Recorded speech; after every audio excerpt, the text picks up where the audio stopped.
you very much, Franco.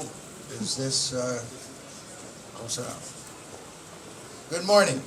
I would like to thank the IAF for asking me to speak this morning as a tribute to honor Neil Armstrong. I was deeply saddened to learn of the passing of my good friend and Apollo 11 mission crewmate.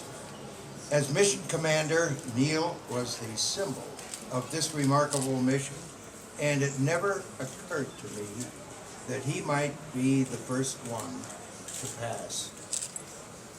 Neil would probably not be very comfortable hearing the many tributes and reflections on his remarkable achievements, as he never wanted to be singled out or to accept praise for his extraordinary achievements, yet he will always be the symbol and the name associated with the Apollo program and with the space program itself. When Neil, Mike Collins, and I were training together for our Apollo 11 mission, we understood the many technical challenges and the risks we faced, as well as the importance and profound implications. Switch off your mobile phones, please. Whoever that was, don't do it again. The profound implications of this important mission. There is an inevitable and very special bond that occurs when you undertake such an incredible mission. And now, Neil, Mike, and I will always be connected as the crew of the Apollo 11 mission to the moon. Yet, for the many millions who witnessed that remarkable achievement for humankind, we were not alone. Everyone who has interviewed me since Neil's passing has asked me about my thoughts on Neil, both personally and professionally. And I think this article, written by Michelle Evans, president of the Orange County, California Space Society, captures my feelings about this great man better than I could have expressed them myself. No better man could have been our first ambassador to another world. Quiet and unassuming, but dedicated to the technology of exploration and the benefits it brought to all of us is what marked his life from the beginning. There is so much that has been said and so much more which will be said in the future for this great man. For Neil, he would simply dismiss it as unimportant.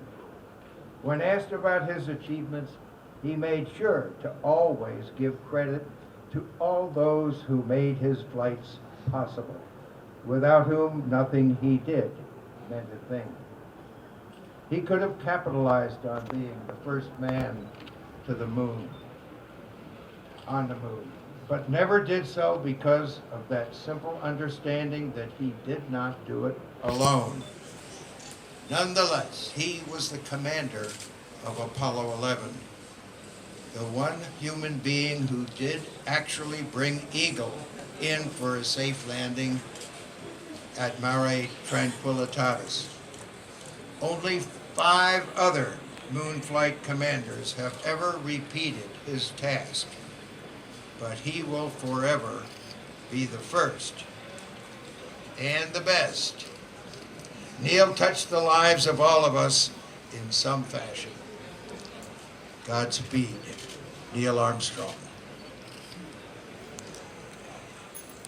Neil was a consummate test pilot, as exemplified throughout his entire career, expanding the envelope at nearly Mach 6 in the X-15 spaceplane, avoiding a potential disaster with an out-of-control Gemini 8 as he guided it safely back to Earth, staying with the powered lunar landing training vehicle until the very last possible moment trying to save the vehicle, ejecting just before it crashed, then calmly returning to his office to write up the mishap report so we could learn from his experience, and ultimately taking over to manually land Eagle in a landing zone strewn with boulders and large rocks, with precious seconds of fuel left. Alarms blazing as I attempted to run both the landing and abort rendezvous programs concurrently in our small onboard lunar module computer. Neil would not fail in his primary mission objective to land safely on the moon as a nation, and indeed the entire world held their breath while he calmly announced, "The Eagle has landed."